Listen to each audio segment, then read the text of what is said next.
The Subcommittee on Emergency Preparedness, Response, and Recovery will come to order. The subcommittee is meeting today to receive testimony on examining climate change, a threat to the homeland. Without objection, the chair is authorized to declare the subcommittee in recess at any point.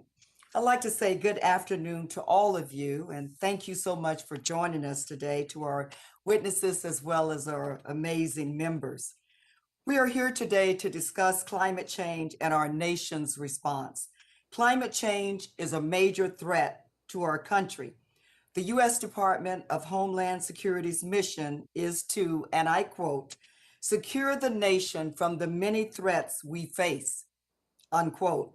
Therefore, the department's mission includes taking action to address the effects of climate change. Already, the impacts of climate change on communities across the country extract devastating human and financial costs. And if we fail to address the challenges posed by climate change, those costs will only increase. Science concludes that climate change is real, and it is increasing the severity and the frequency of extreme weather events. According to NOAA, during 1980, the U.S. has sustained close to 300 weather and climate disasters, like catastrophic hurricanes, flooding, and wildfires, where overall financial damages reached or exceeded $1 billion, and the total cost of these events now exceeds $1.9 trillion. In 2020, for example, multiple extreme weather events like Tropical Storm Eta and Hurricane Sally, to name only two, severely impacted the ranking member and my home state of Florida and the southeastern U.S. region, and each storm respectively resulted in more than $1 billion of financial damages for the U.S. Last week, the Federal Reserve Chairman, Jerome Powell, acknowledged the serious risk the climate crisis poses to the U.S. and global economy, stating, and I quote, "There is no doubt that climate change poses profound challenges for the global economy and certainly the financial system," unquote. Since 2013, including in 2021, the U.S. Government Accountability Office included the federal government's fiscal exposure to the risks of climate change in the office's high-risk list report.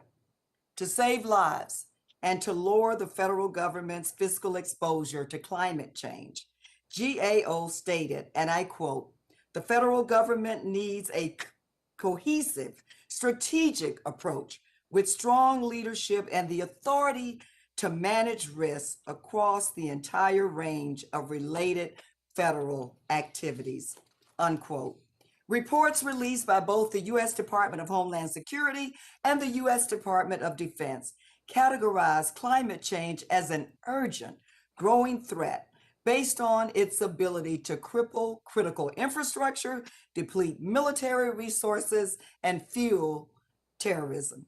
Despite the pressing need to address the risks posed by climate change, and despite the progress that has been made by the Obama administration, President Trump disregarded these challenges, increased the likelihood that Americans would experience these risks, and took steps to eliminate federal research and response climate change programs.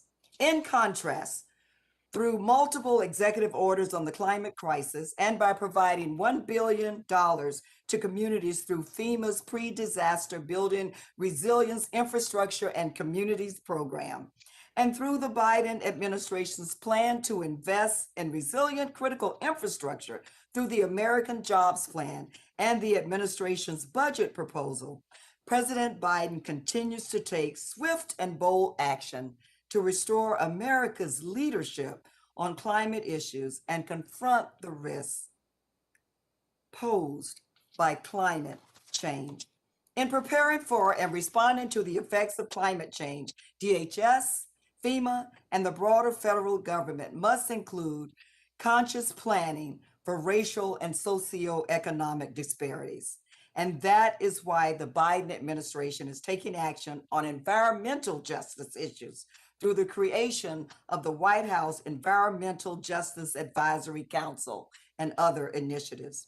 Additionally, DHS Secretary Mayorkas has also taken steps to inform the department's climate response programs to include the goals of advancing equity and increasing resilience for vulnerable and high-risk communities.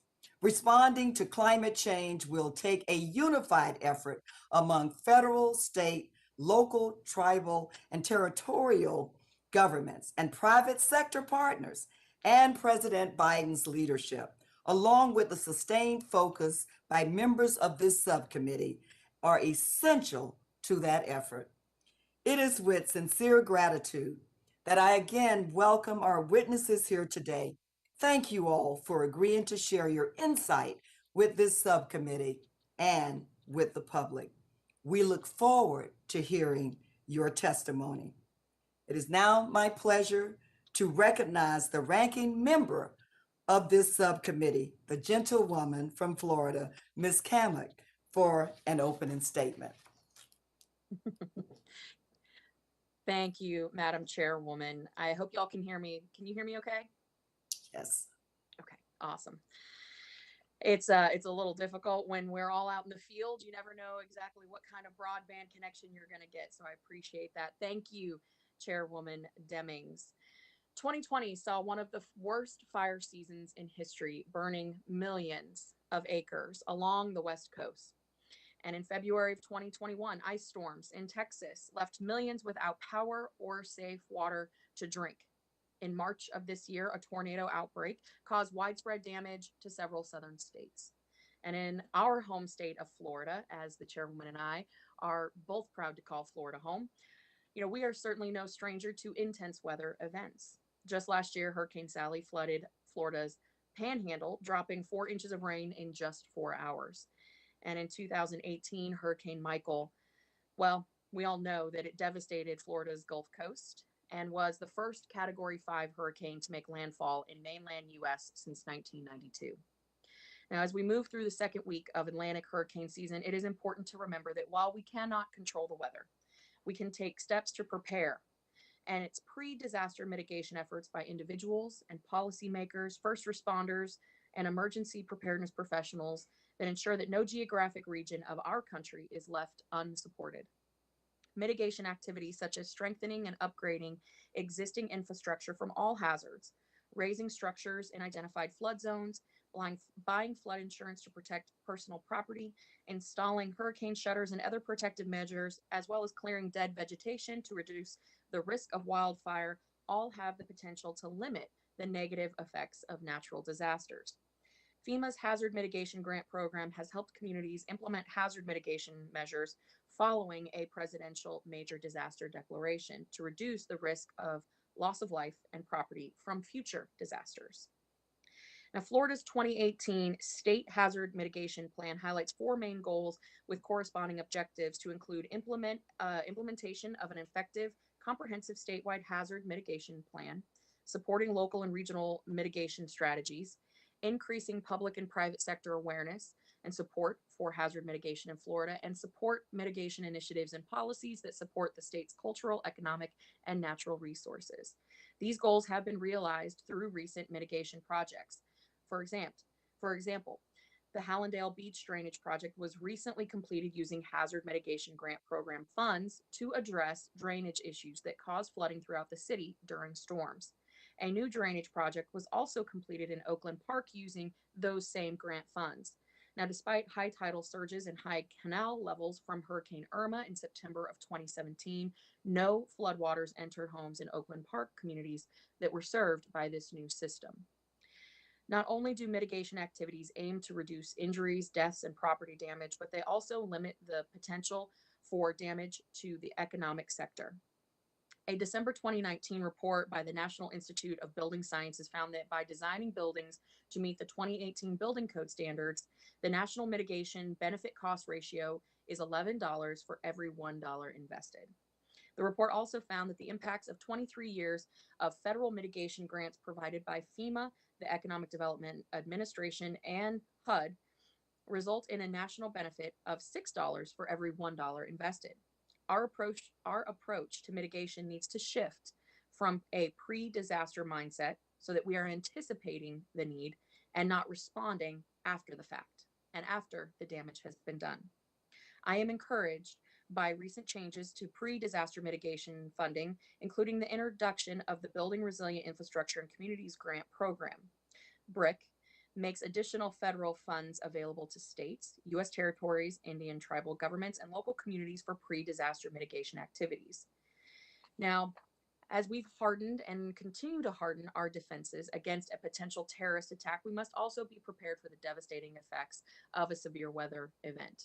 And as I've said, the chairwoman and I, being Floridians, I think we know this pretty much as well as anyone could. And the reality is, quite frankly, that the natural disasters have always occurred and they will continue to occur.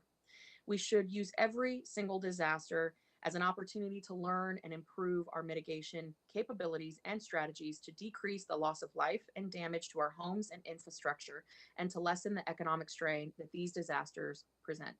I look forward to witnesses here today on how to continue our preparedness and resiliency in the face of unpredictable future natural disasters and all hazard emergencies. And at this time, I ask unanimous consent to enter into the record this letter from the Florida Division of Emergency Management highlighting their mitigation and resiliency projects. And Without with that, I objection. yield back. Thank you. And with that, I yield back to the chairman. I want to thank the ranking member for her remarks. Also, I'd like to remind the committee that we will operate according to the guidelines laid out by the chairman and ranking member in their February 3rd colloquy regarding remote procedures. Without objection, members not on the subcommittee shall be permitted to sit and question the witnesses. I now want to again welcome our panel of witnesses. The first witness is Mr. Bill Nye, appearing in his own capacity. Mr. Nye is the CEO of the Planetary Society, a nonprofit organization working to advance scientific study, and co-founder by the famous planetary scientist Carl Sagan, Mr. Nye's former astronomy professor. Well known for his work in the fields of science and engineering and his popular television show, Bill Nye, the Science Guy. Mr. Nye has made it his life's mission to help foster a scientifically literate society, one ready to confront the threats posed by climate change. Our second witness is Ms. Alice Hill, the David M. Rubenstein Senior Fellow for Energy and the Environment at the Council of Foreign Relations. Ms. Hill's work for the Council focuses on climate change. Ms. Hill also serves as a special assistant to President Obama and Senior Director for Resilience Policy on the National Security Council staff, where Ms. Hill led the NSC's work on developing national policies to increase resilience to biological threats and climate change.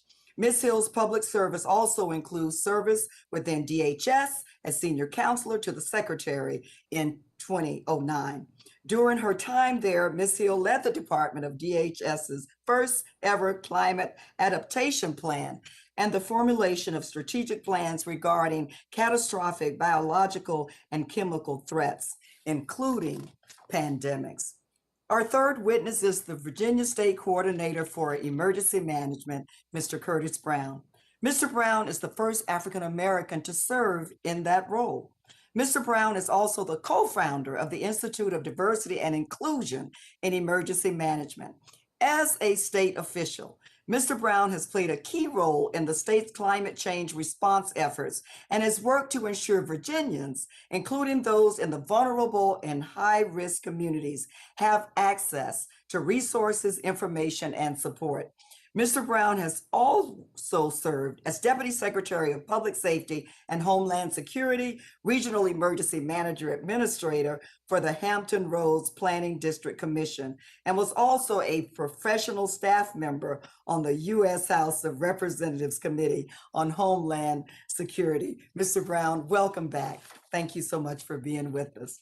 And finally, but certainly not least, our fourth and final witness is Pamela Williams, the Executive Director of the Build Strong Coalition, a group of individuals and organizations with the stated purpose of building a more resilient America. Prior to her time with the coalition, Ms. Williams served as counsel for the U.S. House Transportation and Infrastructure Subcommittee on Economic Development, Public Building, and Emergency Management. Ms. Williams also has experience working within the Federal Emergency Management Agency as Associate Chief Counsel for Legislation and Policy and as Deputy Director of Congressional Affairs. Ms. Williams, welcome back. We're so glad to have you with you. To all of our witnesses, thank you so much for being here.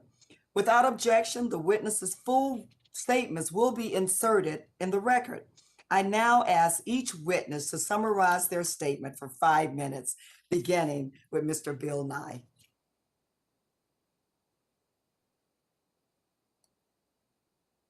Subcommittee, thank you indeed for the opportunity to testify before you today. It is an honor to share my thoughts on climate change and the threats our nation faces because of it.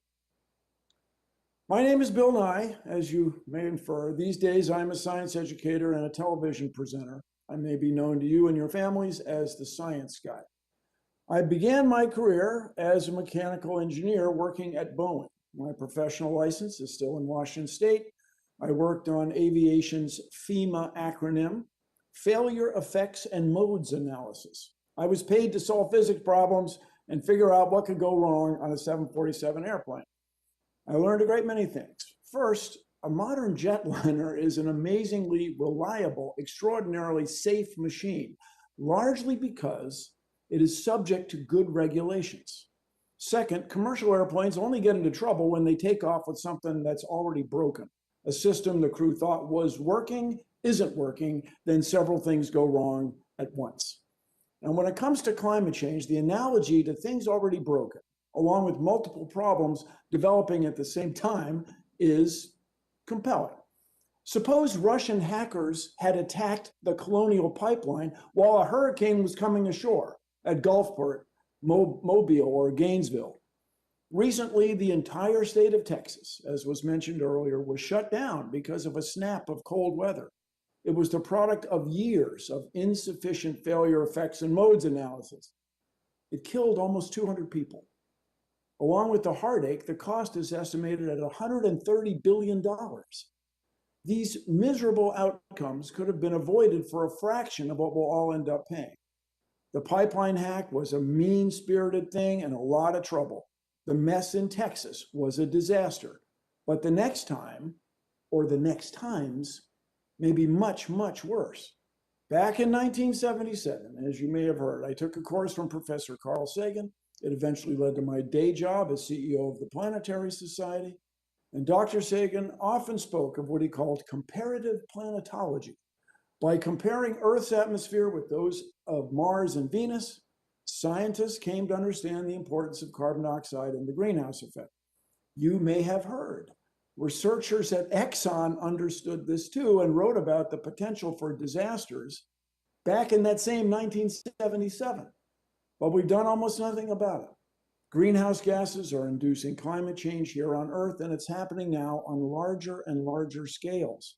We're seeing bigger storms, more floods, more droughts, more fires, more loss of shoreline, and more businesses and people as the ocean swells. Therefore, the sooner we stop adding greenhouse gases to our air, the better off we have a chance of being. If we don't stop, more of these events will happen, more of them will happen at the same time, and that will increase the likelihood of convergent problems. It was stated earlier in her opening statement. The ranking member said we can't control the weather. It turns out we are controlling the weather. Inadvertently, by accident, we are controlling the weather, and we got to cut it out. Now, everything on an airplane, from the wheel under the nose to the light on the tip top of the tail, is there for a reason. Anything extra that you put on an airplane would add weight, which would shorten the range, make the plane less efficient, make it more costly to fly. But even with that in mind, airplanes are required to carry all sorts of emergency equipment. Life vests, rafts, exit doors right in the middle that no one ever uses. You want the plane to have everything it needs to fly normally, but also everything it needs when things go wrong. These regulations are good. They keep us safe. So just like extra pieces and parts of an airplane that you don't need, we don't want regulations that we don't need. But when it comes to addressing climate change, regulations are essential. Having healthy neighborhoods where things do not stop working is a way to keep people healthy and working. It's why we have infrastructure like smoke detectors, fire hydrants, and all of that plumbing, so firefighters can keep us and the built environment we rely on safe. Now, this is where you all come in, members of this subcommittee. We want all the rules we need to create all the systems we need to address climate change. Now, as you may know, I grew up right here in Washington, D.C. I rode my Schwinn bicycle to the first few Earth Day events on the National Mall. I locked my bicycle to a flagpole, probably not allowed these days. But back then, we emphasized individual actions. Every little bit hurts. That was one of the slogans. But when it comes to climate change, everybody need big ideas. Mr. Nye, Yes. Can you hear me? Yes, Yes. 14 seconds. You're actually out of time, but if there's something more that you'd like to say, please do so during the question and answer period. So Thank you so much. I apologize for running over. I thought I had set a stopwatch dead on. I apologize. It's okay, but thank you so much for your opening comments. At this time, I now recognize Ms. Alice Hill to summarize her statement for 5 minutes. Thank you so much, Chairwoman Demings and Ranking Member Kemick, and members of the subcommittee for inviting me to testify today. As we've heard, climate change impacts are no longer a matter for the distant future. Last year, in the midst of a global pandemic, our country suffered 22 separate extreme weather events influenced by climate, each costing over $1 billion. And that's been going on for quite a long time, seeing the United States pummeled by worsened disasters from climate change. America is simply not doing enough to prepare for the heightened threats posed by a changing climate. The nation, in short, suffers from a large resilience gap.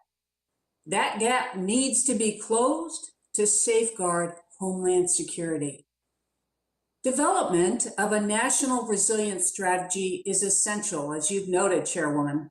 Without a comprehensive approach, individual agency efforts could leave gaping holes in the nation's resilience to climate threats. The Department of Homeland Security can and should play a central role in the effort to build a national resilience plan. Core to resilience is improved risk communication. The United States lacks comprehensive risk mapping that is sufficiently downscaled to inform Americans regarding the risks they face now, much less those they face in the near future. That means that we have many families and businesses who today rent and buy facilities that are destined to burn and flood. The federal government should compile risk information in a way that's easy to understand, interactive, has a visual format that permits people to determine what's ahead. What does it mean for me? What does it mean for my family? What does it mean for my company? And what does it mean for the United States? Without that, it's difficult for us to make the kinds of risk reduction choices that we need to make. As Representative Kemick has stated, we need to prepare ahead. A national resilience plan would help us do that, and it would provide incentives to improve decision-making about where and how we build. As you know, land use and building code choices rest almost entirely in the hands of state and local governments in the United States. Currently, those officials encounter a moral hazard when they make choices about where buildings should occur and how it should occur, since they know that the federal government may well end up footing most or all of the disaster costs after disaster strikes. This moral hazard has led to risky development occurring in many places across the nation. We also need stronger building codes. As you've heard, according to the National Institute of Building Sciences, for every $1 we spent in disaster-resistant building codes, we can avert $11 in damages. But despite this astonishingly high cost benefit, 65% of cities and towns across this nation have failed to adopt modern disaster-resistant codes. The nation needs to accelerate the development and adoption of model building codes that account for future climate risk. To protect Homeland Security, the nation also must work to ensure that critical infrastructure continues to perform under new extremes. We saw this in Texas, as it's been mentioned. We will see this in California this summer when wildfires streak across that state, and we will see it as hurricanes that are predicted to occur this season hit the United States. When infrastructure fails, particularly the electric sector, the damage cascades through all sectors: public health, transportation, communication. And we need to have resilient infrastructure that can take what we know will come with climate change. Climate change will also drive increased migration. We know that changing conditions can affect transnational crime, including terrorism. During extreme events, organized crime and extremists have been known to take advantage of a failed government response to expand their territory and increase recruitment. We'll also see increased pressure at our borders, as we're currently seeing with Central American immigrants. Immigrants that are seeking survival will move in the face of devastating climate events, either droughts or hurricanes, as we saw 2 back-to-back hurricanes this year in Central America. We need frameworks to get ahead and do this better, plan for where people will move. DHS should also continue to close the environmental justice gap, Sil, including Ms. Sil? fostering. Yes. Phil, I'm sorry, your time has expired. All right. Thank you so much for your testimony. Thank you. At this time, I'd like to recognize Mr. Curtis Brown to summarize his statement for 5 minutes. Good afternoon, Chairwoman Demings, Ranking Member Kamick, and members of the subcommittee. My name is Curtis Brown, and I serve as State Coordinator of Emergency Management in the Commonwealth of Virginia. I'm also co-founder of the Institute for Diversity and Inclusion in Emergency Management. I appreciate the opportunity to discuss the rising threat of climate change to the homeland from the perspective of an emergency manager, with a keen focus on the disproportionate impact of disasters on marginalized and frontline communities. Emergency managers all over the country have witnessed firsthand the consequences of climate change. We are responsible for working with communities to prepare for, mitigate against, respond to, and recover from disasters. The last decade has demonstrated the reality of the challenges we face with climate change: more frequent and devastating disasters that have stretched our limited resources and disproportionately impacted marginalized communities. In addition to coordinating the response to COVID-19 over the last year, emergency managers and communities were faced with major wildfires out west, a historically busy Atlantic hurricane season, heat waves, and more frequent flooding events across the country. These frequent disasters, both big and small, negatively impact individuals, marginalized individuals and communities in numerous ways. Research and data confirms that people of color, people with disabilities, women, low-income individuals, and communities suffer greater disaster losses. This is demonstrated in higher rates of death, injury, physical and mental, economic loss and poverty, abuse, and other lasting impacts. Systemic and structural racism, environmental injustices, and other inequitable and discriminatory policies and programs are the root cause for creating and enhancing the vulnerability faced by at-risk and marginalized individuals and communities. The threat of climate change requires bold action from the federal government, leadership, resources to support emergency managers and ensure that we prioritize those most at risk. That's why I commend President Biden for recently announcing the dedication of $1 billion for the BRIC pre-disaster mitigation program, with the portion specifically focused on supporting marginalized communities. Executive orders focus on advancing racial equity and supporting underserved communities and tackling climate change through a comprehensive, whole of government strategy is to support state and locals' need. All levels of government and sectors have responsibilities to respond to the threat of climate change and support at-risk communities. In Virginia, Governor Northam's administration has taken significant steps to address the challenge of climate change and further equity. We have initiated comprehensive adaptation planning efforts, ensured cross-agency and sector collaboration, and prioritized marginalized communities. Last year, Virginia was one of 5 states to submit over $200 million in projects for the 2020 BRIC Pre-Disaster Mitigation Grant Program. 40% of our grants projects submitted were from local governments with the highest vulnerability and at-risk populations, according to an equity analysis we conducted. We look forward to furthering our equitable mitigation efforts here in 2021 with the additional BRIC funding. I appreciate FEMA Administrator Criswell's leadership in prioritizing diversity, equity, and inclusion and responding to the climate crisis. It will go a long way with furthering FEMA's efforts and also support the entire emergency management enterprise. A recently released request for information from FEMA is intended to solicit input on how to integrate equity from FEMA within FEMA programs and regulations and policies. These are all welcome steps that will hopefully further disaster equity. But integrating equity in emergency management will not be easy or a quick fix. It requires a long-term, sustainable commitment, resources, and a willingness to support innovation to solve complex and deeply rooted inequities in programs and policies. Emergency managers need to be trained on how to integrate equity. Disaster equity leaders should be leveraged. We'll need to empower marginalized communities and frontline organizations and support and add support and support efforts to increase diversity within the emergency management profession. Simply put, doing things the same way will result in the same inequities we have seen as disasters increase. By taking these courageous steps and others, we'll be better prepared to meet one of the greatest challenges of the 21st century. Thank you, Chairwoman Demings, and I look forward to offering recommendations and answering questions from the subcommittee.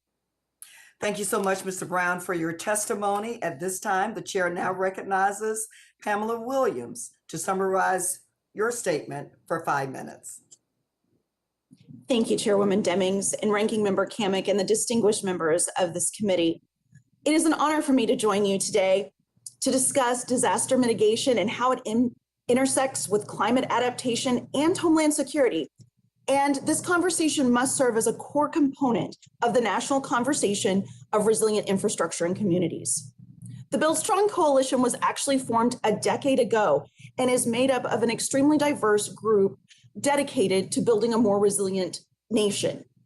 We represent firefighters, emergency responders, emergency managers, insurers, architects, contractors, manufacturers, as well as consumer organizations and code specialists. Like you, the coalition recognizes that the increase in the frequency and severity of natural catastrophes in this country clearly illustrates the need for investments in the resilience of structures, the ones in which we live and work, and then of course, the critical lifeline infrastructure that support our daily lives. In 2018, Congress did take several key steps in recognition of the unsustainable impacts of disasters by passing the Disaster Recovery Reform Act, or DURA.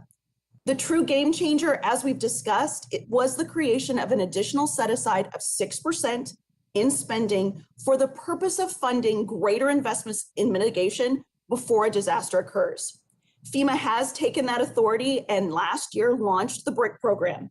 And certainly we applaud FEMA for their unprecedented efforts in developing and implementing this transformational program. But in its inaugural year, FEMA offered $500 million through BRIC, but they received almost $3.6 billion in requested projects. FEMA Administrator Deanne Criswell has stated that one of her top priorities is to build a new culture of disaster resilience. But we know that the resilience needs in this country far exceed the resources available. And new funding alone is not going to solve a problem of this magnitude. So the Friends and Alliances of the Build Strong Coalition have developed the following policy recommendations that we'll share with you. First, increase the funding for resilience before the next disaster, climate impact, or catastrophic failure. Mitigation saves lives, property, and taxpayer money. Mitigation also saves the environment And we know it's the smart use of federal resources and will save taxpayer dollars, anywhere from 4 to 11 for every dollar invested. But again, the resources are woefully inadequate. Second, we need to create incentives for building stronger and tie existing federal funding streams to the adoption and enforcement of strong modern building codes. Disaster resilient and sustainable construction and the use of stronger building codes has proven to save lives, reduce damage of natural disasters, and protect the environment. Adopting building codes is the single most effective thing that we can do to save lives and property. Third, promote the hardening of lifeline infrastructure. Lifeline infrastructure provides indispensable services that enable continuous operations of critical businesses and government functions, and without the prompt restoration, would risk health, safety, and economic security, key elements to Homeland Security. We also need to incentivize investments through tax benefits. We need to make it easier for individuals, businesses, and government to invest in resiliency. We need to ensure the use of resilient American-made products in the construction and retrofit of our key lifeline infrastructure. And finally, and maybe most importantly, we need to build capacity. We must ensure that states, locals, tribal governments, regional entities are given the tools and resources that they need to increase capacity and capability to even identify risks and hazards and mitigate those risks before the next crisis occurs. For this country to be successful in enhancing our resiliency, we must focus on capacity building at all levels of government, and then turn to considerations of sustainability, adaptability, and creative financial instruments that can be leveraged to drive socially responsible investments in resilience. This is also going to involve simplifying and streamlining programs, and this committee is going to need to focus on effective grants management and oversight so that we can leverage these investments systematically and systemically for national resilience. As we launch into the 2021 hurricane season, we're very excited to join thought leaders like you to identify opportunities for policy changes. We must invest in these federal resources so that we can ultimately save lives and livelihoods. Thank you, ma'am. Thank you so much, Ms. Williams. Thank you to all of our witnesses for your testimony. I will remind the subcommittee that we will each have 5 minutes to question the panel. I will now recognize myself for questions. While the impacts of the climate crisis will vary depending on the specific U.S. region, in my home state of Florida, policymakers must grapple with the challenge of a longer and more intensifying hurricane season. Additionally, as I'm sure you all know, sea level rise continues to impact our coastal communities, contributing to flooding and erosion hazards, saltwater intrusion, and changes to coastal ecosystems. Mr. Nye, please comment on the climate challenges in states like Florida and elaborate, if you will, on the impacts you expect the climate crisis to have on other regions of the U.S. Thank you very much. So in Florida, we have a problem where water is coming over the shore. As the ocean gets warmer, it gets bigger. This is what causes sea level rise. Water's coming over the shore, places like Cape Canaveral, for example, and then water's also coming up through the limestone. And so there's an irony when you talk about diversity and equity, where people wanted to live near the shore in Miami Beach and Miami, two closely related but separate cities. But then as the sea level rise comes over the top and up through the limestone, people want to live in higher ground. So the areas that used to be for favored by lower income people are now being gentrified. And this is evidence of climate change. And it's difficult to get insurance in some places where you park your car because salt water gets in the wheel wells. And so this is only going to get worse. We got to stop putting greenhouse gases in the air, and we've got to come up with new ways to provide electricity that's renewable and reliable to everybody. The co-chair, the ranking member made reference to you never know what broadband you're going to get. Well, let's make it so the broadband is always good for everybody.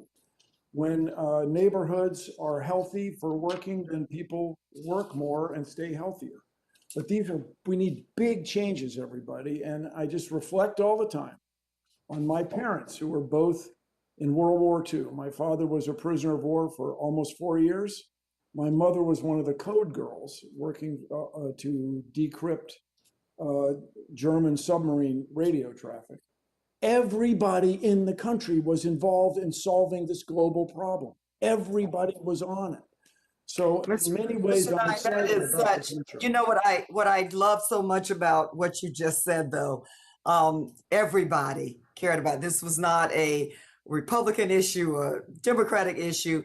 Everybody in the country cared about this issue, and I think it's so critical to us getting to where we need to. I want to go quickly to Mr. Brown. You know, you talked about your perspective as an emergency manager. You're there on the ground. What are some of the on-the-ground emergency preparedness and response improvements you've seen at the local level since President Biden took office? I think the conversation around climate change and the realness of the threat and the need to prepare has increased. And I think there's a greater focus on the mitigation and the pre-disaster mitigation. The additional funding, we have leaned forward and started to plan and work with our less resourced communities to support them in developing their grant projects. We anticipate that grant being released later this year. They are limited resource communities, both urban and rural, that we have to provide some additional resources to. They have a part-time emergency manager or one person shop. These are very vulnerable communities that we need to support. And so as these grant dollars are released, I hope that we can really talk about building capacity amongst emergency managers across the country. We should not have any part-time or one-shop emergency management offices. These are full-time responsibilities related to preparedness, mitigation, response, and recovery. By broadening the field and the capacity also in emergency management, we can also build a diverse workforce that we need. So we have people from the community who understand the community needs and are able to respond more effectively. Mr. Brown, thank you so much. I am going to, at this time, recognize the ranking member, Ms. Kamick, for her questions.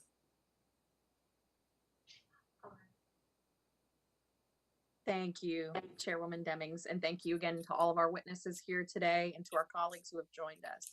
So this question is for all of our witnesses. Like so many of the challenges that we face, borders and countries all share similar challenges. So I'm going to pose this question to you all, starting with Mr. Brown. According to a recent media report, China now accounts for 27% of total global greenhouse gas emissions, which is now more than all other developed countries combined.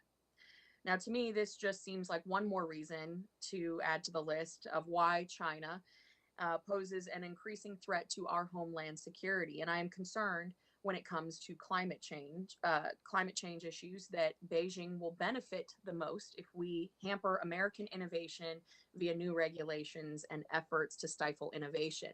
So to what extent do you see China's climate impacts as a concern to the United States homeland security? Thank you, Ranking Member. I think that this is a global challenge that requires every country, every state and local government to rise up to the challenge and become energy efficient. We have started to pursue looking at changing our fleet to promote energy efficiency. That is occurring across the state government as well. And so every policy change to promote energy efficiency as Mr. Nye mentioned, change the human impacts related to greenhouse gases would be appreciated and help to minimize the threat of climate change. Again, emergency managers are consequent managers. We deal with the impacts of climate change. And Mr. Brown, I hate to reclaim my time here, but I asked specifically about China. I understand the state's perspective. With that, I'm gonna have to turn it over to Mr. Bill Nye. Mr. Nye, could you comment on China's climate impacts as a concern to United States Homeland Security? Well, as we say, everything every single one of us does affects everyone in the world because we all share the air. So as people in China try to reach the level of service that we have in transportation and energy use here in the States and the Western world, they're going to use more and more energy. And what we want is for China and places in the developing world everywhere to skip the greenhouse gas intensive step and go to more energy efficient, more renewably produced energy systems and electric grids everywhere. And so this, as a guy, I was born in the States. I'm from the US. I want the US to be the world leader in this. Look around you. Almost everything that you're touching and using right now is manufactured in another country. This is the up and the downside of globalization. But as those other countries go into more manufacturing intensive economies, they are going to produce more greenhouse gases. So what we want to do is lead. Yes, I understand very much understand your concern about competition from China and so on. But this idea that if you give something to somebody, it means you've taken it from somebody else. This zero-sum idea is not going to work in the long run because we all only have one atmosphere. So let's be leaders. And I'll advocate again for wind, solar, geothermal energy, heat storage. And I would like us to take some risks and invest in fusion technologies. This could, as I like to say, change the world. No, Mr. Nye, and thank you for your comments. Before I jump to Ms. Williams, just quick yes or no, or Gentlewoman's time. I'm sorry, please, you have 47 seconds. I was Please. gonna say, don't short me, Chairwoman Deming. Mr. Nye, do you consider China to be a developing country? No, it's in between. It's not easy to categorize it as one thing and the other. And when you go there, they're extraordinary cities with cranes on every block, and then the rural areas where people don't have clean water. I gotta over to Ms. Williams for the remaining 20 seconds that I've got. Thank you. Ms. Williams, same question to you with regard to China's climate impacts as it relates to Homeland Security. Well, I think we have very much established that increasing risks that are driving climate impacts and disaster impacts are a tremendous threat to our homeland. And we need to look at this globally. I think Mr. Nye and Mr. Brown highlighted the fact that this is a global conversation that the United States has an opportunity to lead. But we don't even talk about climate adaptation using the same language that other countries use. Adaptation, mitigation have different meanings here and there. And we need to make sure that we are leading by example, but that we are also engaged in the conversation using the same terms, a same common understanding of what we are trying to accomplish so that we can tackle those that are the greatest offenders at driving these risks and impacts. The chair thanks Ms. Williams for her response and thanks the ranking member for her line of questions. At this time, the chair will now recognize other members for questions they may wish to ask the witnesses. In accordance with the guidelines laid out by the chairman and ranking member, I will recognize members in order of seniority, alternating between majority and minority. Members are also reminded to unmute themselves when recognized for questioning. The chair now recognizes for 5 minutes the gentlewoman from Texas, Ms. Sheila Jackson Lee. Thank you so very much, Madam Chair, and thank you to both of you, the ranking member, and as well the chair for this particular very important hearing. If I'm reminded, the reason why this is extremely important is because we are aware that despite the pressing need to address the risks proposed by climate change, the Trump administration disregarded these challenges, increased the likelihood that Americans would experience these risks, unfortunately. Very grateful that we are beginning to turn the corner with the Biden administration and the American Jobs Plan and the administration's budget proposal, which has aggressively looked to rectify President Trump's failures and directly address the challenges that are so very important. I want to pose a question to Mr. Nye, and I thank you for recounting the history that suggests in the work of your parents that when there is a crisis, we all pull together. Let me put on the record, of course, what I experienced in 2017 and what I recently experienced at the beginning of 2021. 2017, 21 trillion gallons of rainfall fell on Texas, Louisiana. Most of it was in the Houston Metroplex. I watched constituents of mine, a family of 6, wash away, not in an ocean, not in a river, but in a bayou that flowed over into the main streets. Harris County covers 1,778 square miles, and 41,500 square miles of landmass were impacted by Hurricane Harvey. That, I might say, was a catastrophic climate crisis. Then again, in 2021, unbeknownst to us, came a, when I say unbeknownst, unexpected, unbeknownst, came a freeze here in Texas with a grid that did not work, which saw about 100 people die. So if I might, Mr. Nye, taking those two catastrophic incidences, quite different, one coming in the summer months, unexpectedly, still trying to overcome, one coming in what is supposed to be winter, but we in Houston don't really know it that way, but life was lost. Could you explain the scientific relationship between greenhouse gases and larger scale climate events, such as what I've just represented to you, and for America to understand that the loss of life can continue to grow and grow under these natural, or maybe I should say unnatural disasters that have come about through the harshness of climate change and the inattentiveness that we have had over the decades. Mr. Nye? Thank you very much. So the problem fundamentally, as the world gets warmer, the ocean gets warmer, the ocean then drives these storms. So it's as water vapor goes up in the sky and condenses back to liquid and rains, the circulation is driven harder and harder. And so climate models, and the word model refers to computer programs, we try to predict the fluid mechanics, the way the air and water move around. The storms are getting bigger and they're moving more slowly. So they're dropping more water in places like Houston.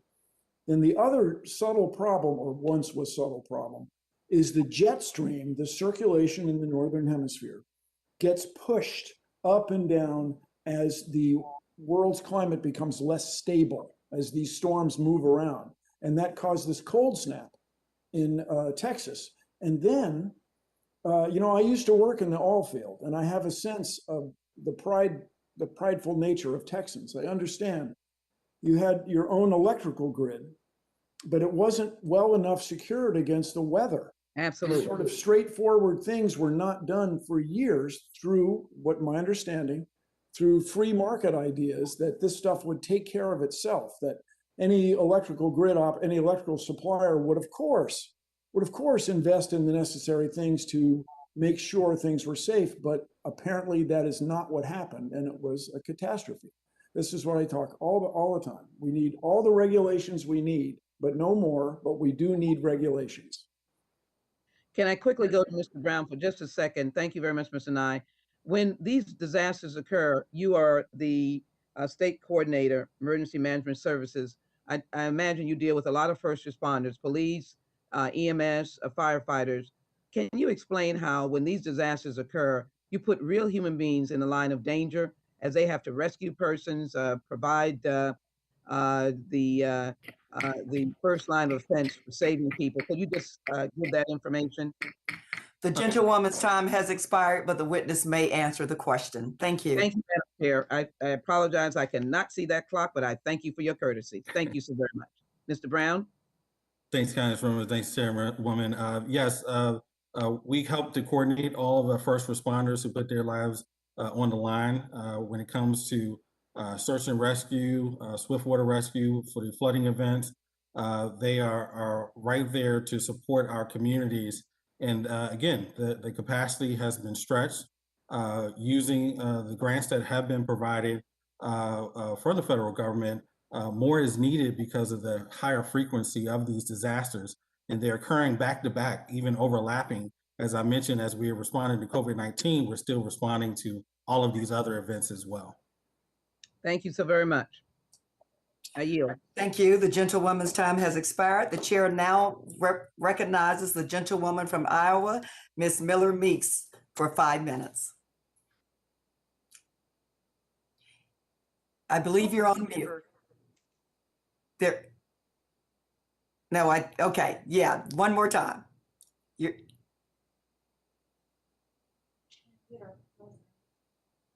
There, I think you're, there we go. Okay, thank you so much, Chair Demings and Ranking Member Katko and all of our panelists. With the rise in extreme weather events, it's worth noting that according to FEMA, roughly 40% of small businesses hit by natural disasters never reopen, and I've certainly seen this within our state of Iowa. Further, 90% of smaller companies fail within a year unless they can resume operations within 5 days. This is obviously devastating to the livelihoods of so many of my constituents, many of whom are small business owners and are facing severe catastrophic threats all year round, from flooding to tornadoes and to the derecho that we had last year. We know that increased pre-disaster mitigation activities and strong modern construction standards are the best line of defense in the face of catastrophes and will ultimately save taxpayer dollars while protecting lives. On that note, Ms. Williams, can you talk about the importance of Congress working to create incentives that encourage business owners, homeowners, and communities to build more resiliently? Thank you, ma'am. I think the first question that these companies and businesses need to answer is, what are the risks that I face? The lack of knowledge of risk across this country is tremendous. You can't attack a risk that you aren't aware of. So I think that is the first line of defense, is coming together as a community to identify risks and hazards as a system, not as an individual structure or an individual piece of infrastructure, but systemically. And that's how we build community resilience. Insurance is a key aspect of this. Individuals and businesses are not aware of the lack of coverage that they are facing in the wake of a disaster.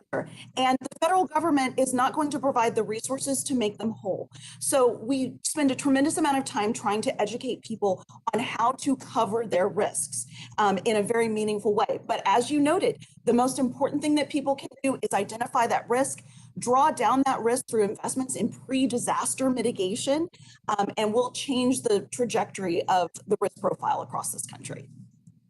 Thank you. And as I stated, as someone who represents a Midwestern state that runs along the Mississippi River, my district does not border the Missouri, but I also have the Missouri. We had flooding there last year, and then we had the derecho this past year. I have a deep understanding of the massive loss caused by flooding and other natural disasters. Because of this, I also know of the endless cycle of destruction, where homes are built over and over again in the same subpar standards that often help lead to their destruction, and it put communities' lives and taxpayer dollars at risk. Ms. Williams, again, can you talk about the power of strong construction in the face of catastrophes, how you in the insurance industry help to mitigate that risk and identify that risk, and any examples you have based on research performed by the Insurance Institute for Business and Home Safety, which you mentioned in your testimony, where the use of more modern building standards are proven to help homes withstand extreme climate events? What policies can we be working to create in Congress that will better shield communities like mine in Iowa from severe disasters? Thank you again. We have some very exciting things happening across this country as states are leading the way in helping individual homeowners invest in strengthening their home. And I know Mr. Brown probably has some comments on this too, as he's been keenly focused on underserved communities and how we can help strengthen their home. If COVID taught us anything, it's the importance of housing as infrastructure. So our friends at IBHF have done a tremendous job, not only identifying those retrofits of the existing housing stock that need investments for roof tie downs, for cripple wall stabilization, and for wildfire mitigation techniques that can significantly impact the risk posed to a homeowner. And we are working with states across the country to help put resources in the hands of homeowners to draw down their risk and invest in their homes. So I think Congress helping certainly remove, as Ms. Hill said, the moral hazard of not doing the right thing and not investing in your homes, I think is one of the most important things that congressional leaders can do. And as I mentioned in my testimony, tax incentives can also play a tremendous role for those that have the resources to be able to invest, to just get them over the hump, to do the right thing before a disaster and not when we're worried about recovering from catastrophe. Thank you. And then I just wanted to make a mention to Mr. Nye or Dr. Nye. Thank you so much. And we found during the pandemic that there are regulations we no longer need. So as important as regulation is in safety, it's also important to realize when regulation is not needed. And I appreciate your comments on fusion and nuclear power as also an upcoming power source. So thank you. Thank you so much. The gentlewoman's time has expired. Chair now recognizes the gentleman from New Jersey, Mr. Payne, for 5 minutes. Well, thank you, Madam Chairwoman. That was quick. I didn't even get a chance to recognize myself. But it's a real honor and privilege to be here once again. And thank you for this timely hearing that we're having today. Mr. Brown, as we continue to combat the effects of climate change, I'd like to know how historically disadvantaged people, and specifically people of color, could benefit from the new green technology, additional infrastructure spending, and private sector innovation.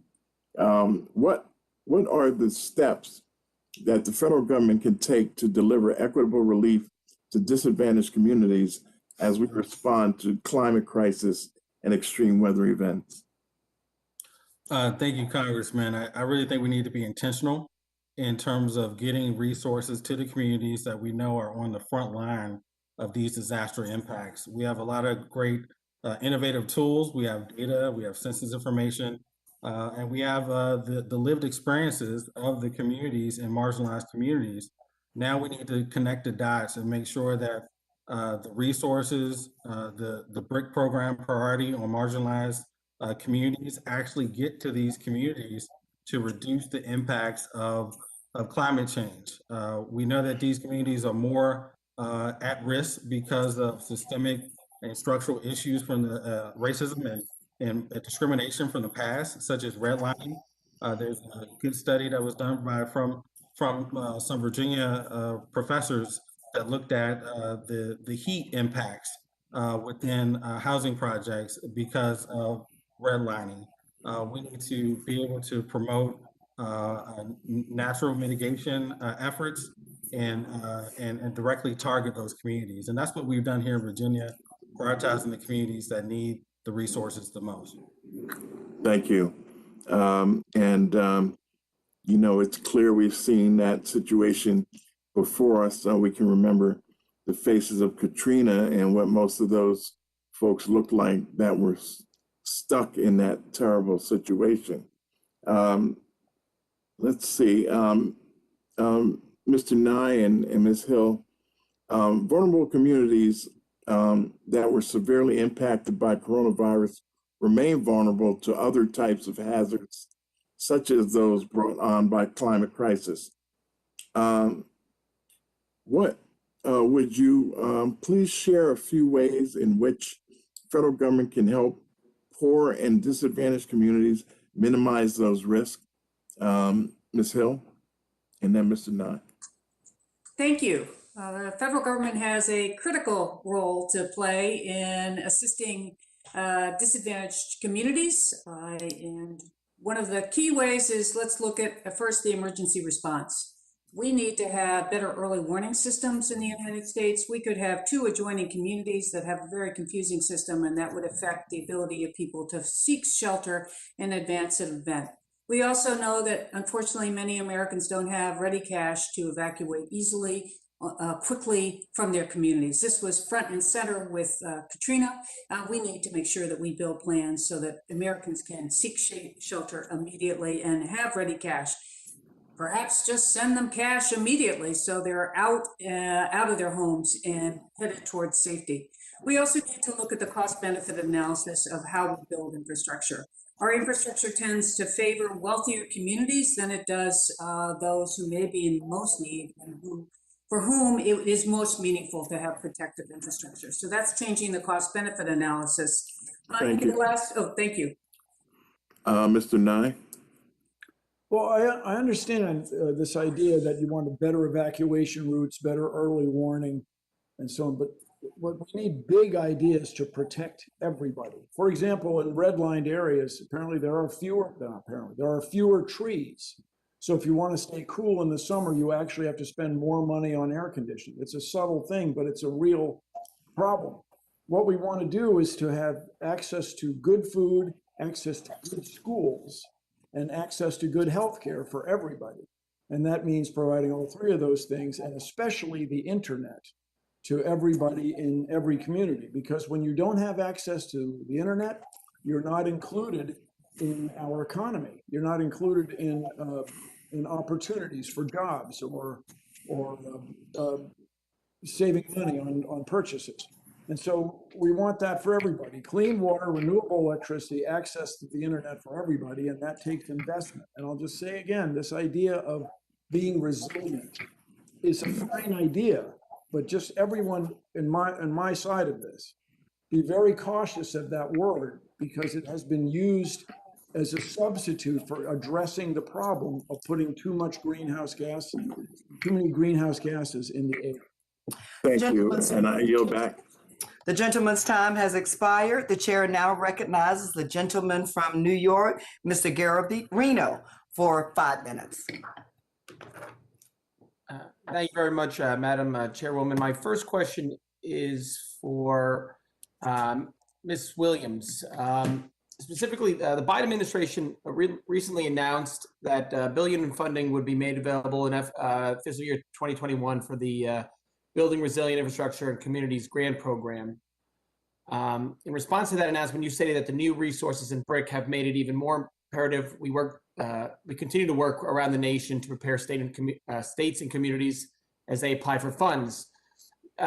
Going back to fiscal year 2020, what challenges did communities face when applying for BRIC funds? And how can FEMA ensure that communities are better equipped to apply for funds and the grants in the future? Thank you, sir.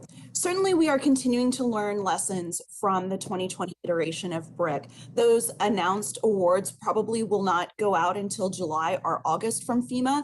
But as a community, emergency managers and state leaders alike are really taking a look at what were the obstacles that needed to overcome, what communities were not engaged in this conversation. I'm excited to say that every state save one across the country submitted applications for BRIC. And FEMA did take an unprecedented step to try to inform folks of what would be required, the new requirement standard criteria under which BRIC would be awarded. But there was so much more to do. And that's really where we need to leverage our private sector partners, our intergovernmental partners to help build that capacity. One of the things that I think FEMA can do that will make the greatest impact as we go into 2021 is get out that notice of funding availability. We need to know what we are dealing with, the criteria under which we are applying for these programs so that we can prioritize that. And as Mr. Brown said, we can identify those communities that are falling through the gaps and get them additional technical assistance. Last year, FEMA only targeted 10 communities for special technical assistance where they actually deployed FEMA personnel to help leverage and increase that capability to apply for BRIC. We need to see more of that as we target these communities that we really are seeing underserved in these mitigation resources. Thank you, I appreciate it. Mr. Brown, would you add anything additional to what FEMA should be doing with this new round of funding, or did Ms. Williams hit everything? Thank you, Congressman. I think Ms. Williams hit everything. I go back to that technical assistance part of it. There is a designation for distressed communities that I don't think really comprehensively looks at all of the communities that need support. And so we need to be more expansive in terms of how we provide technical assistance and really guide folks through the whole mitigation grant development project process, and also the management of it as well. These communities, again, are strapped and stressed with the consistent impacts of disasters and need a little bit more support. Great, I appreciate that. My next question is for Mr. Nye. And as the Republican co-chair for the Climate Solutions Caucus in Congress, I would love to actually work with all of you and find out some ideas legislatively that you think we can add on and the caucus can get behind. But Mr. Nye, your testimony mentions that to thwart climate change, larger actions need to take place, but preparedness and mitigation for extreme weather events begin at the individual local level. How should communities prepare to the unpredictability of future weather systems? And what mitigation techniques can best prepare a community so they're not overwhelmed by response and recovery efforts? Well, that's a great question. We have an interstate highway system. You ask people to get on the road, I guess. But what we want to do is not have the storms be so severe to begin with. You know, this idea that you, like for example, in the case of a fire, if you have a house that's fireproof, you still have to leave. You can't be there during the fire. And when you get back, there's nothing left. So what we want to do is address these problems in a much bigger way. At the same time, we address them on local levels. As you all know, all politics is local. But still, the federal government has an enormous role in making sure that everybody is looked out for. And I think everybody agrees with these broad ideas. But when it's time to get going, that's when we have to, I believe, we have to invest. And I really encourage everybody to stop and take a moment and understand the difference between getting a loan, getting into debt, versus spending money you don't have. They're two different big ideas. And I think it's time for the government to invest in a big way. I appreciate that. And thank you very much. Yield back. The gentleman yields back. The chair now recognizes the gentleman from Texas, Mr. Green, for 5 minutes. Thank you ever so much, Madam Chair. I thank the ranking member. And of course, I thank the chair of the full committee for all of his endeavors in this area. Mr. Nye made a salient point. He indicated that we must invest. And I completely, totally, and absolutely agree. But I do have a question for each of the witnesses because there's something fundamental that we have to embrace before we can invest. And it is this: you have to acknowledge that the problem exists. We have a good many people who are opinion makers and opinion shapers who will not acknowledge that the problem exists. If you acknowledge that it exists, then you do something about it. If you decline to acknowledge that it exists, then you have no reason to do anything about a problem that doesn't exist. So let's start with Ms. Williams, and you'll each have approximately 1 minute, and I'll let you know when your time is up. Tell me, what would you say to my contemporaries, my colleagues, the opinion makers and opinion shapers who've refused to acknowledge that the problem exists? What would you say to cause them to conclude that yes, we have the problem, and yes, we must invest? Ms. Williams. All we need to do is turn to facts and science. We have seen a tremendous uptick in the severity and frequency of these climate impacts and of disaster impacts. I'm excited to say that IBHS has led the way for the insurance industry, even issuing a statement on the importance of adaptation and the science that has supported the movement across the industry and the sector that we have to do something about it. This Williams, trajectory. let me intercede for a second and do this for you. I'm going to give you a little bit of additional time because of what you said. What do you say to people who have their own set of facts? They conclude that what you say is not necessarily what the facts reveal. What do you say to them? I have experience, I was with your staff and Ms. Jackson Lee's staff, even in the wake of Hurricane Ike. And let's just look at over the last 8 years, what we've experienced in the increase in just what Texas has experienced. My experience is wholly different. Science supports that experience, that these disasters are being driven by climate change and that they are increasing, and that if we don't do anything about it, we cannot sustain this trajectory. Let me move on to Mr. Brown. Mr. Brown? Thank you, Congressman. Again, as an emergency manager, deal with the consequences of the impacts of climate change. We believe in the science and the data in Virginia, and we've seen the consequences of more frequent flooding events, hurricanes, It was our busiest hurricane season as it was last year with the Atlantic hurricane season. Mudslides out in Southwest Virginia in the mountains. We've seen the impacts of more and more of these disasters, tornadoes, et cetera. We've had more state of emergency declarations in the last 5 years than we have historically. I have to intercede. Ms. Hill, please. Yes, well, I draw on my background for this. I was a judge for 13 years on the Los Angeles Superior Court. In that capacity, I heard evidence, guided jury trials based on scientific evidence. And the science is clear here beyond any standard of proof in any courtroom. And that's why you're seeing courts across the United States accept that climate change is occurring. The question for all of us, as this panel is very focused on, is what do we do about it? So going forward, we need to focus on what the science has told us and the choices that are ahead. Thank you, Your Highness. Mr. Knight. Well, as you may know, I at first I've fought this for 30 years, trying to get people to accept the science of climate change. I offered 4 bets to 2 notorious climate deniers. I offered them $10,000 that 2016 would be the hottest year on record, 2010, 2020 be the hottest decade on record. Neither one of them would take either of the bets. I had $40,000 right there. They wouldn't take the bets because I think they're scared. We're all frightened. This thing is overwhelming. And if you don't believe me, look, there have been these studies lately worldwide, people are having fewer and fewer children. That's because women and men are a little reticent to bring a kid into the world where the world's on fire. So everybody we're in this together. We've got to fight this fight together. I'm scared too. So let's get to work. Clean water, renewable energy, access to the internet for everybody, and we can change the world. Mr. Nye, let me just close with this. Clear and convincing evidence does exist, but there are some people who decline to accept clear and convincing evidence beyond a reasonable doubt. Thank you, Madam Chair.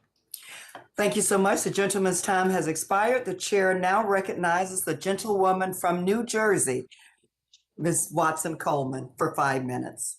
Thank you, Madam Chair, and thank you to all of our witnesses who presented today. Your information has been very enlightening to me. I'm really interested in exploring this whole issue of modern disaster resilient codes in municipalities. And I'm wondering, what are the kind of incentives or support that the federal government needs to engage in and provide that would help these municipalities update their codes? Or what's stopping them from doing that? I'll start with you, Ms. Williams. Thank you, ma'am. As I stated, the single most important thing we can do is get people in modern, not only adopted, but enforced building codes. And the federal government does have a tremendous role that can be played. Certainly with the passage of DURA, making eligible activities related to the adoption and enforcement of building codes eligible for mitigation assistance was a key step, providing those federal resources to help communities. But again, we are still at the education stage. We need to help communities understand what gains they will accomplish in resiliency by adopting these codes. And FEMA last November did a tremendous job, did a study that showed that over the last 20 years in communities that have adopted building codes, $32 billion of damages are being avoided. That's huge. Again, data, science is showing that the proof is in the pudding. The best investments you can make are in the adoption of building codes. Furthermore, they found that on average, the increased cost of these resiliency measures in home construction is less than 2%. So again, we have a tremendous opportunity to not only leverage education, but resources, particularly at the most underserved communities, to help get them to not only building smarter, but truly retrofitting the existing housing stock. Thank you. Hey, Mr. Brown, would you like to comment on that? And do you have any idea what we'd be talking about the additional resources, the amount of resources that we are lacking here? Thank you, Congresswoman. I think incentives and support, as Ms. Williams mentioned, the proof is in the pudding. Stronger building codes result in better resilience. I'm happy to say Virginia has some of the strongest building codes in the country. we have seen the impact and result of that. And so working with local governments, providing additional resources, showing them the data and the information will hopefully get them to support enhancing their building codes. So we already have resources that are available to municipalities that wish to embrace these additional and modern and resilient building codes. And some municipalities have not. Do we need additional resources to help them get there? If so, what do you think we're talking about? I do know that the BRIC program, building code support is a allowable expense. And so with that additional $500 million, hopefully that will promote incentives for educating and supporting enhancing building codes on the local level. So thank you. This is a New Jersey question, and this is a just sort of a general question having to do with, you know, findings of the United Nations Intergovernmental Panel on Climate Change when they released a report stating in order to avoid temperature rising 1.5 degrees Celsius, et cetera, the world had to take drastic changes to reduce greenhouse gases in 12 years. That was 3 years ago. And even with the writing on the wall, we still see people who are denying. And we're also seeing incremental steps being taken where we think we need bold action. In the state of New Jersey, we had a horrific storm with Hurricane Sandy. And not only did we lose significant properties on the coastline, but we even lost interior properties where you found even lower income individuals. They're still recovering. We still need resources and we still need changes. What is the role of the federal government in terms of bold versus incremental that will help us get there? Dr. Nye, Mrs. Williams, and Ms. Hill, I'd like to hear from you quickly on that. Boy, if you want to do something bold, let's invest in fusion energy. I'm not saying it'll work, but let's take a chance. Then another thing that just is an accident, by that I'm legislatively, the Jones Act, where you can't erect a wind turbine off of the coast of Virginia without taking your ship to Nova Scotia to bring it back down to Hampton Roads to erect a wind turbine. This is going to take, look, I'm in 2 unions. I understand what it is to work union. It's going to take negotiation with unions, negotiation with shipbuilders. It's going to take investment in building those big ships that can erect those things. Then if we could somehow negotiate with the shipping industry so that we didn't burn this bunker fuel oil. This is the dirtiest petroleum product going, and it's all over the world, and we all rely on these ships. If we had standards that required ships to have cleaner emissions, and you couldn't dock your ship in the US port unless you had a clean emission ship that was certified by a clean emission ship council someplace, you could change the world. Yeah, thank you, Dr. Incremental steps that would have a huge effect. I appreciate that. I just read some stuff about that that was very telling. Ms. Hill, may I have some comments? The gentlewoman's chair, I don't know. Okay. The gentlewoman's time has expired. We may have time for a second round of questions. So thank you so much. The chair now recognizes the gentlewoman from New York, Ms. Clark, for 5 minutes. I thank you, Madam Chair, and I thank our ranking member for this very important hearing today. I want to thank our panel's experts for providing us with some insights and certainly your expert opinions and factual-based opinions on what our nation needs to do to really mitigate the damages and address fully the climate crisis that's before us. I'm going to pick up on a theme that my colleague, Congresswoman Bonnie Watson Coleman, just expressed during her comments. And it's the fact that in a new 2021 report from the United Nations found the average global temperature is now consistently 1 degree Celsius hotter than it was only about 100 years ago in the late 1800s. And meteorologists expect the global temperature to continue rising to 1.5 degrees Celsius or warmer by the middle of this century, unless drastic action is taken to lower global greenhouse gas emissions, full stop. So Dr. Nye, can you describe some of the most dangerous global implications of climate change on human populations, such as migration, such as droughts, such as agricultural capacity, as we move toward that pivotal 1.5 degrees Celsius benchmark?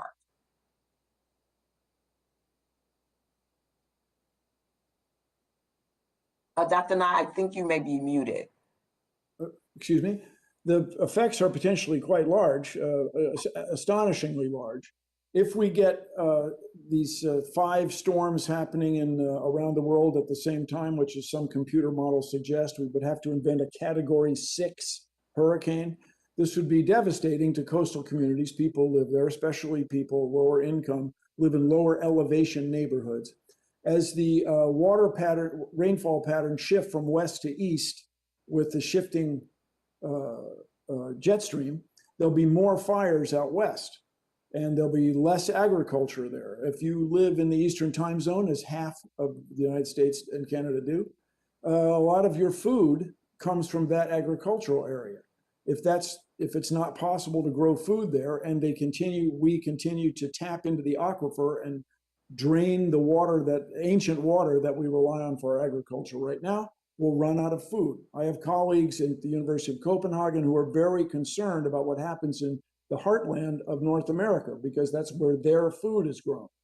When we displace coastal populations, people live in the coast are going to go looking for jobs. Where are they going to go? Where are they going to live when they get there? What's going to happen to all the material that they left behind, the copper pipes and wiring and all that electrical grid equipment? What's going to happen to that? And if you like to worry about things, you're living at a great time. If we accidentally destroy the electrical grid, we do not have the capability right now to build new transformers. Those of you who live in Texas remember this infamous picture of the sparks going down the wire and the transformers exploding. Well, we'll just make new transformers. No, in order to make transformers, you need electricity. Well, you can't get electricity because you don't have transformers. Okay, it's the kind of thing that we need to prepare for.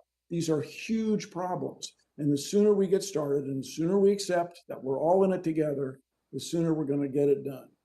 Thank you, Dr. Nye. Ms. Hill, could you please describe how these climate changes will lead to, and in some instances are already leading to, international instability, such as the rise in extremism and violence? Because, I don't think we are really talking about the global impact that we face. Thank you. This is a very important question. We have seen that these types of extreme events can have dramatic impacts on national security and global security. Because climate change affects human security, access to fresh water, livelihoods, food, it really cuts at the heart of the stability of people's lives. So we saw in Syria a migration after the worst drought in 1,200 years of millions of people to other areas in Syria, mostly young men, highly destabilizing for the receiving communities. And then, in addition to many other factors, we saw migration heading towards Europe. We have seen bad actors, terrorists, organized crime take advantage of extreme events to recruit and expand their territory. During flooding in Pakistan, the Taliban used the opportunity of the government's ineffective response to the flooding to attempt to recruit new members within their ranks. We see this also occurring with ISIS and other terrorist organizations. It's a huge vulnerability for the United States as these impacts cut across the globe. There will be people who are suffering, and in their time of need, they will be highly vulnerable to organized crime and other networks, including extremists who want to increase their influence. So we need to help them at home. I thank you, and I yield back, Madam Chair. Thank you. Thank you so much. The chair now recognizes the gentlewoman from California, Ms. Barragán, for 5 minutes. Thank you, Chair Demings, for holding this important hearing on the national security threats that climate change poses to security of our country and our constituents. Without major action by the United States and countries around the world to reduce emissions, we are at risk of global temperature increases of 3, 4, or even 5 degrees Celsius. I believe that we need to make clear to the American people that this would mean that we have to take bold action to head off this dangerous future, something that we will start to do with the American Jobs Plan. We heard, Mr. Nye, you gave the analogy that I really loved about climate and our planet and a 747 airliner. That really resonated with me, and I thought it was a great analogy. And I want to take that analogy one step further. You know, if our Earth were the 747, right now we've seen the 1% degrees Celsius warming. We're experiencing, with only that 1%, significant turbulence from that change in our climate, stronger droughts and wildfires and hurricanes. And so, Mr. Nye, I was going to ask you, what would the state of that 747 be and our planet on our homeland be if we were to get to the 3%, the 4%, or the 5% degrees of Celsius of warming? I know you spoke a little bit about this. Is there anything else that you want to add? Well, the climate models are accurate. The computer models have proven repeatedly to be robust. I referred earlier to the study that Exxon kept internal in the 1970s, and then in 1982 is the famous document or infamous document. They were concerned with, as the state of the art of the computer modeling at that time was doubling of carbon dioxide in the atmosphere. And they predicted that the poles would be more severely affected or have greater swings in temperature and more ice melting. And that's proven to be true. They talked, and doubling the amount of carbon dioxide would take it from, in those days, 340 parts per million to 680. Well, my friends, were well over 400 and parts per million, or 415 and worldwide. And as it gets bigger and bigger, the effects are going to get stronger and stronger. Now, you've heard people say this, but trust the science, everybody. It's a real thing. And I like to remind everybody who's watching. Thank you. In the U.S., which is available in Paper 8, Clause 8, refers to the progress of science and useful arts. This is in the Constitution. The progress of science is in our economic interest. So everybody, the computer models have proven to be true. Let's get to work, reduce greenhouse emissions, and do these other financial and investment things that people have discussed at this meeting. But first, as we've all discussed, we have to acknowledge that we have the problem and get to work. Thank you so much for that. Ms. Hill, you spoke about how climate will drive increase in migration. On an international scale, warming climate is impacting migration patterns. We have to think through humane solutions to accommodate migrants displaced by climate change. Ms. Hill, there are many factors that contribute to immigration, but climate change isn't discussed enough. Upwards of 20 million people are displaced by weather-related disasters each year. This is happening in our own backyard, driving people from their homes and to our borders. Could you describe how extreme weather events worsened by climate change are causing displacement and migration that can undermine homeland security? Yes, we are seeing the pressure right now at our southern border. We are seeing Central Americans come in unprecedented numbers. When I was at the Department of Homeland Security, I oversaw the first surge of unaccompanied alien children from those countries. We have examined the factors that are causing that drive in migration. There are many, as you've said, but one of them is new extremes that are affecting agriculture, drought, coffee rust, and then as livelihoods are affected, it gives opportunity for criminal gangs to expand their territory. It becomes more dangerous for those, and we see young people on the move, headed north in search of a better life. We do not have the legal framework internationally to accommodate what we call, commonly referred to as climate refugees. Under our international law, there is no such thing as a climate refugee. So as you so importantly point out, we need to come up with a better system to address the flows of migration that will be driven by climate change. We're already seeing unprecedented people on the move just this year in terms of even in the midst of a pandemic. And 3/4 of approximately 40 million people on the move We're driven by climate extremes, droughts, floods, and other acute events that cause people to leave their homes. We need a plan, and we don't have one yet. Thank The you. gentlewoman's time has expired. Thank you so much. I want to thank our panel for their expertise and their patience. As you can see, this is such a critical topic, and this is so timely. We do have time for another round. If you members would like to ask additional questions, please turn on your cameras. And at this time, the chair now recognizes the gentleman from Texas, Mr. Green, for 5 minutes.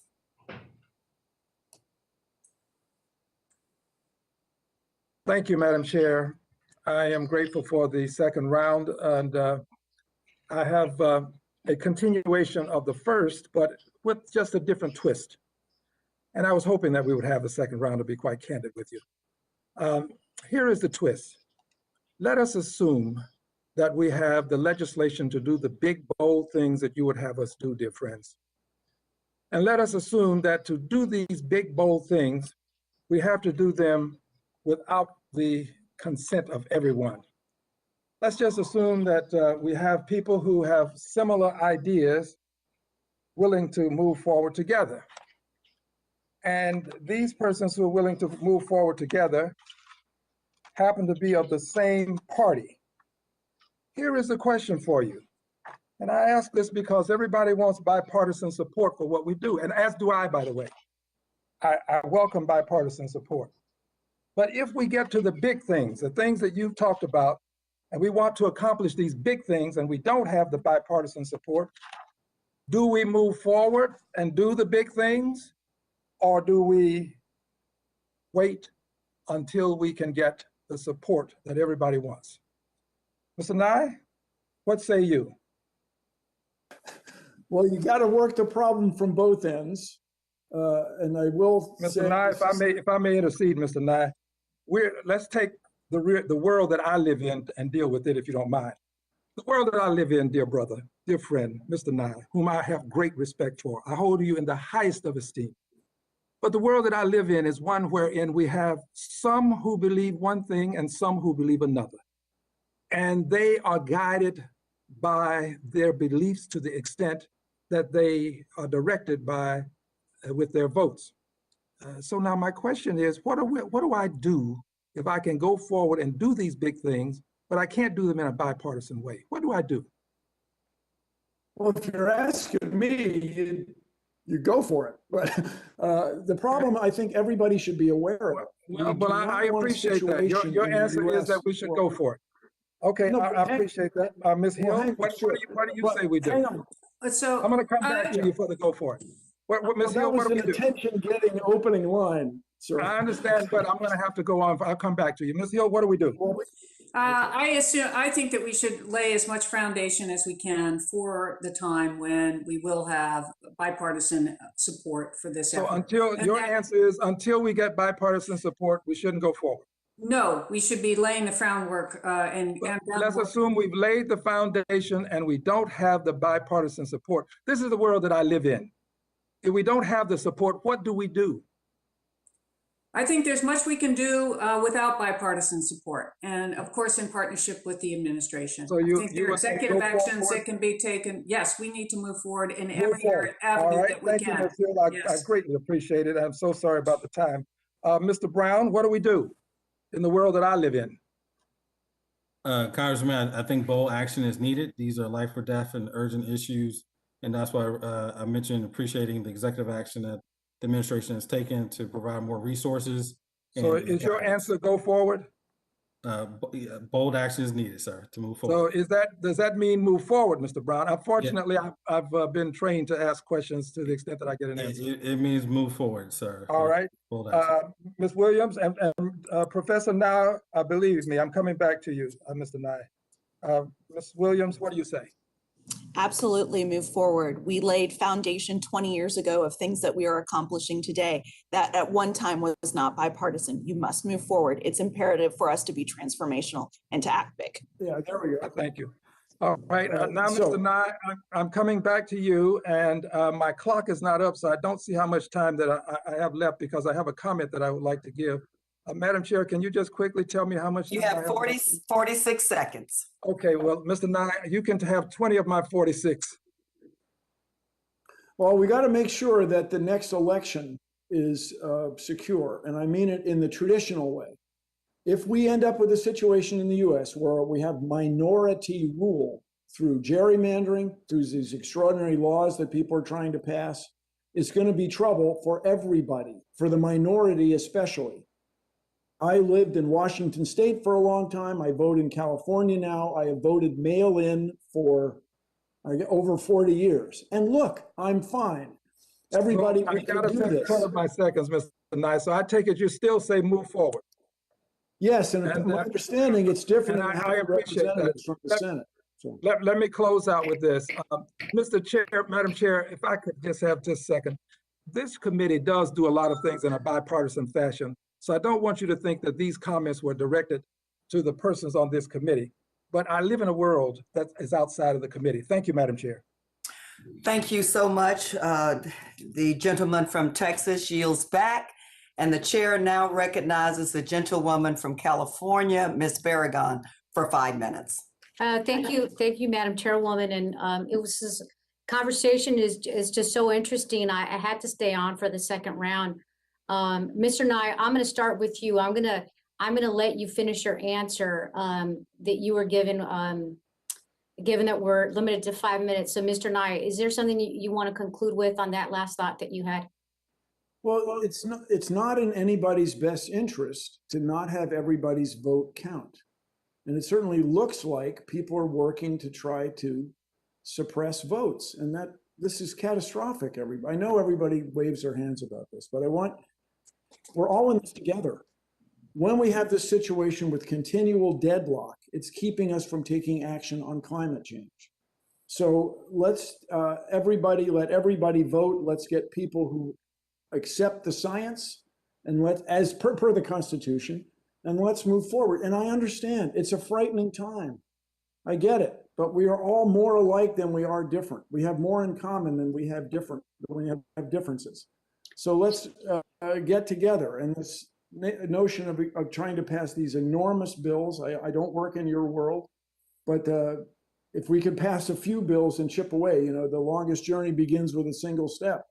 Perhaps we can get things done, but I just encourage everyone to realize how serious this problem of climate change is, how it affects everyone on Earth, and how we've got to work together to move forward. Everything is bad when we let these climate effects affect so many people. Thank you, Mr. Nye. I could not agree with you more. And it is hard when in Congress you have the leader of one party say, hey, we're just going to oppose everything the president is trying to do. And that makes it more challenging to reach that bipartisanship. But I wholeheartedly support it and do hope that we get our friends, as we've been hearing on this very hearing, on both sides of the aisle, talking about climate change and the threat to our homeland. We've got to work together. Mr. Nye, I want to go back to something you wrote in your testimony about building utility systems that work all the time and robust electric grids. One resilient solution I have strongly supported is clean energy microgrids to help keep the lights on when there are widespread power outages from a disaster. Can you talk about how clean energy microgrids can be a resilience and climate solution? Oh, that's a great question. And there's a wonderful analogy. When our electrical grid was created, we developed power plants. The bigger, the more efficient they could be. Well, now with solar and wind and geothermal, the smaller in many regards, the more efficient they are. In the same way, we hand a phone call from one cell to another. A mobile phone goes from cell to cell. Now with the satellite systems, we will hand the internet from a constellation member to satellite to satellite. We can use that same sort of technology to have distributed power generation on the roof of every, for example, big box store, and then connect it with a much more sophisticated set of software systems, so that when the power is not available one place, it's available somewhere else. If you want to invest in something, and I hope we all do, let's invest in battery technologies. Let's invest in heat storage and geothermal. And as I said earlier, I've met some people that make me think that fusion is not as strange as it used to be. And so Thank I you. would like to have us invest in all those things and have the power distributed in a much more sophisticated way than we do now. Thank you, Mr. Nye. Mr. Brown, with the 1 minute left, can I also get your perspective on clean energy microgrids as a resilience solution? Yes, Congresswoman. Yes, I definitely think that is needed. We saw the impacts just a couple of weeks ago on the pipeline cyber attacks. So we need to focus on building resilience, using the best technology possible, doing things a different way. During disasters, first responders need these tools in order to save lives. And so we need to make those investments, any federal support to support innovation on the state level for implementing those strategies would be definitely supported. Well, thank you for that. And thank you again, Chairwoman, for this hearing. I think we have heard a little bit about how it's so important we invest in our infrastructure, our critical infrastructure in particular, and what it means if it goes down and what kind of a threat that would be for the homeland and for being a terrorist threat. And so with that, Madam Chairwoman, I yield back. The gentlewoman yields back, and thank you so much. I really appreciate all of the participants in this hearing. This issue is real, and people expect for us to, number one, acknowledge it and not just say something, but to do something. I want to thank all of you, but particularly the gentleman from Texas and Florida, but all of you. We'd rather not go it alone, but we certainly have to be prepared to go it along because we have to do something about this critical issue. I don't see any more members on my screen, at least, so I would just like to end with 2 additional questions, if I may. I did have to step out for a minute, so if we discuss this, please forgive me. But recently, Secretary Mayorkas announced the launch of the DHS Climate Change Action Group, and we're excited about that commitment and really the potential for what this group can do to address this issue. So this question goes to all of the witnesses. What issues would you recommend the group examine to help our nation confront the threats posed by the climate crisis? And what are some of the actions you recommend the Department of Homeland Security take to respond to the climate crisis? And so, Ms. Williams, we'll start with you. Thank you, ma'am. I do think that investment in our critical lifeline infrastructure is one of the most important focuses that we can have with regard to climate impacts and disaster impacts. And one of the things that does concern me is making sure that disaster impacts and severe catastrophic weather is something that is at the forefront of the Homeland Security conversation, because when our communities aren't safe, our homeland is not safe. And with those increased vulnerabilities, we must tackle that. Thank you so much, Ms. Hill.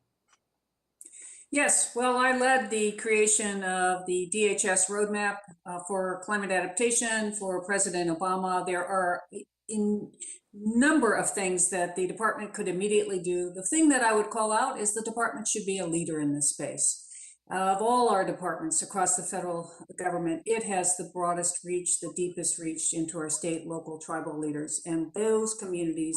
Everyone needs assistance in risk communication, understanding how to bolster critical infrastructure, deal with cascading impacts of climate change, and the DHS should step forward and lead among its fellow federal agencies to accomplish real resilience for the United States, including that national resilience plan that you mentioned, Chairwoman Demings.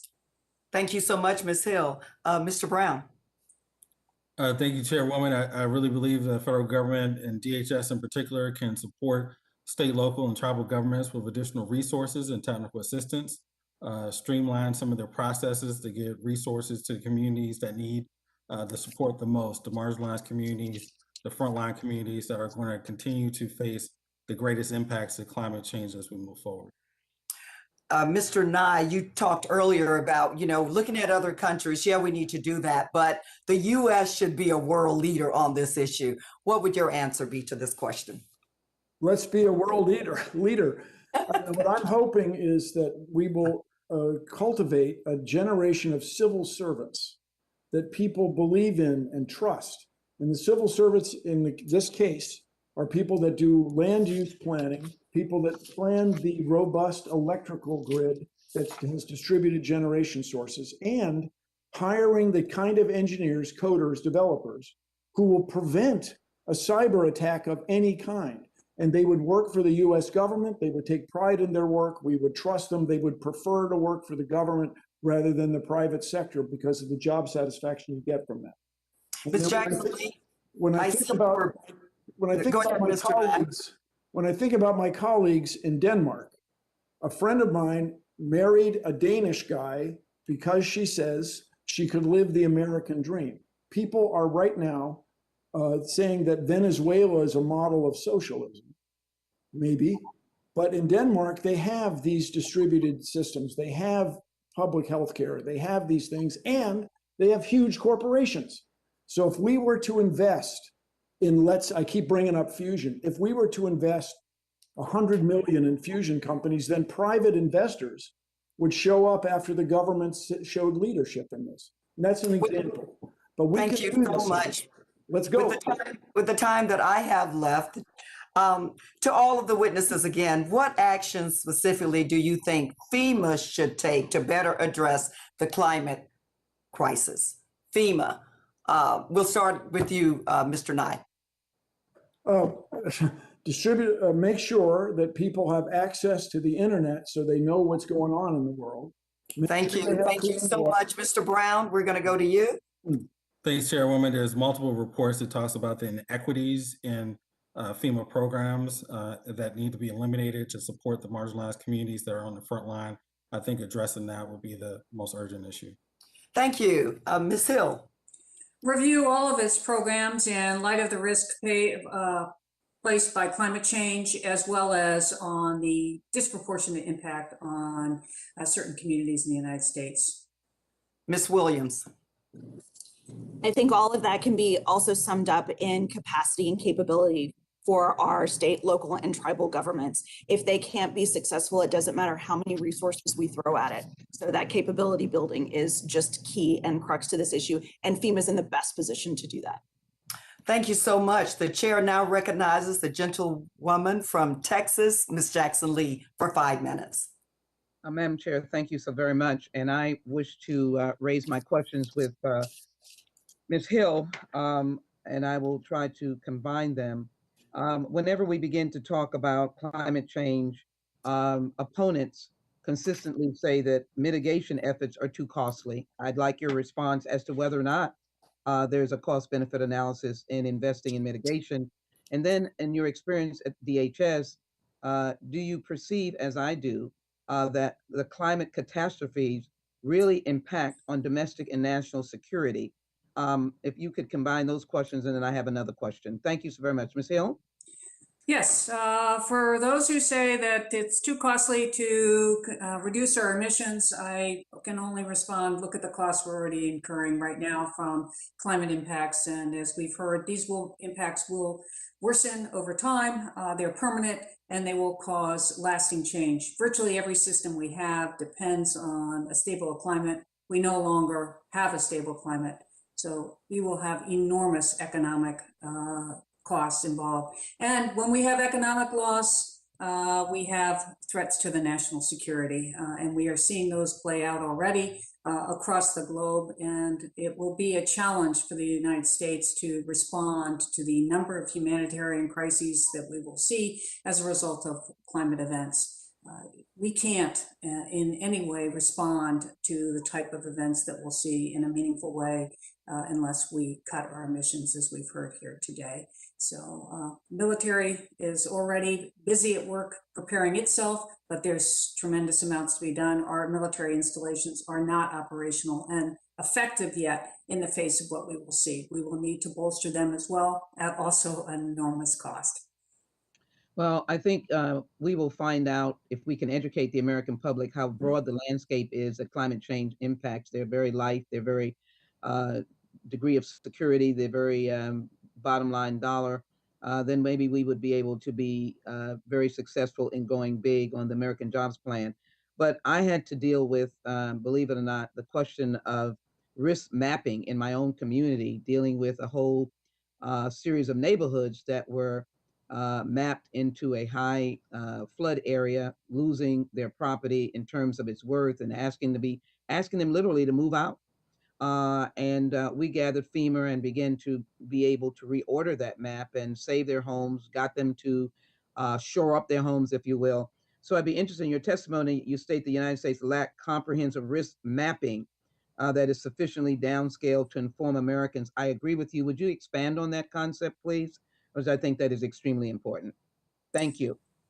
Well, thank you. Well, suppose you're a homeowner or a prospective renter, or you're a part-time mayor of a small town somewhere, and you want to figure out what are the risks I'm going to face, my community faces. You cannot get an answer to that today.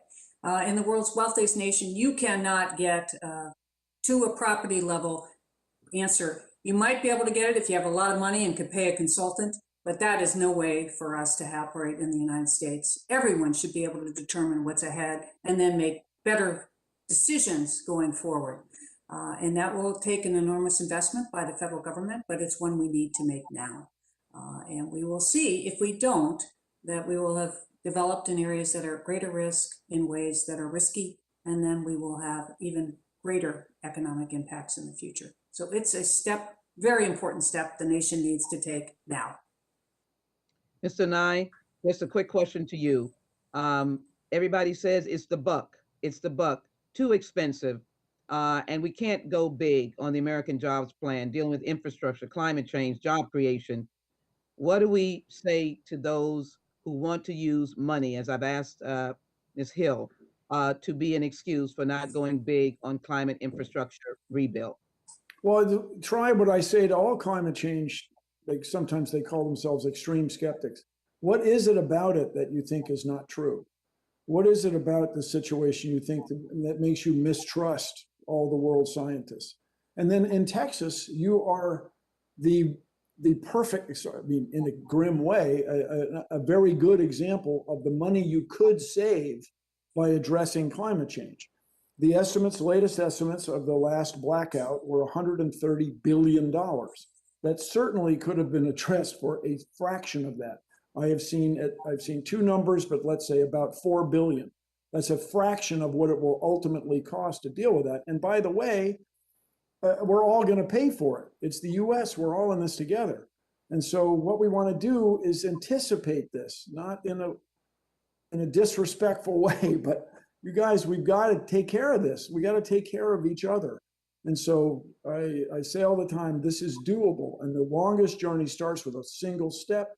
Let's get going. And on the social justice issue, or whatever it's called, diversity, inclusion, equity, intersectionality, everybody, when you have people living near you who are disadvantaged, it affects everybody's quality of life. Certainly it affects the disadvantaged people. People who live at lower elevations, the flood hits them harder. They have to move and so on. But it affects everybody because we're all in this together and we all end up having to take care of each other. Now, this sounds like common sense, but I understand that your job is quite difficult because you have to do these big negotiations. But I want everybody to embrace the idea that taking care of each other actually saves money. We actually come out ahead when we anticipate these problems and address them before there's a cold snap and the grid goes down. Thank you very much. Thank you, Madam Chair. Thank you all for this very good hearing. Thank you. Thank you. The gentlewoman's time has expired. With that, I want to thank the witnesses for their valuable testimony and to our members for your questions. The members of the subcommittee may have additional questions for the witnesses, and we ask that you respond expeditiously in writing to those questions. Without objection, the committee record shall be kept open for 10 days. Without objection, the subcommittee stands adjourned. Thank you all so very much. Take care. Stay safe. Thank you.